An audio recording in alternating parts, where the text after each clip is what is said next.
داعش والإرهاب والقاعدة دول عملة صناعة أمريكا. بايدن وأوباما وأعوانهم دايرينها وبيخدعوا فيك. شفت في مرة تنظيم داعش نفذ ضربة في تل أبيب، أو حتى الإرهاب الفاحش عبر عنهم لفظ غريب. داعش والإرهاب والقاعدة قدامهم أطفال أنابيب. اوعى الكذب يأثر فيك. داعش والإرهاب والقاعدة دول عملة صناعة أمريكا. ما يغركش كلام شعاراتهم كذب وتضليل، وبلاش تسرح مع حواراتهم. بيوجه لك فكر خطير، بيصدر لك وهم وعايزك تصبح واقف ضد أخيك.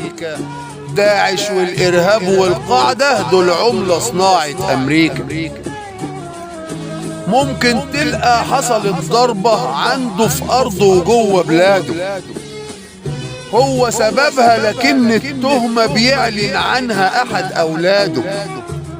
لو في دماغهم دولة بعينها يبقى الإرهاب موجود فيها. يخلق لك أعذار ويقول لك خش معايا عشان نحميها. لو ما وافقتش تبقى مخالف والعقوبات تتوجه ليك. داعش والإرهاب والقاعدة دول عملة صناعة أمريكا. التخطيط منسوب لصهاينة علشان حلم بيحلموا بيه.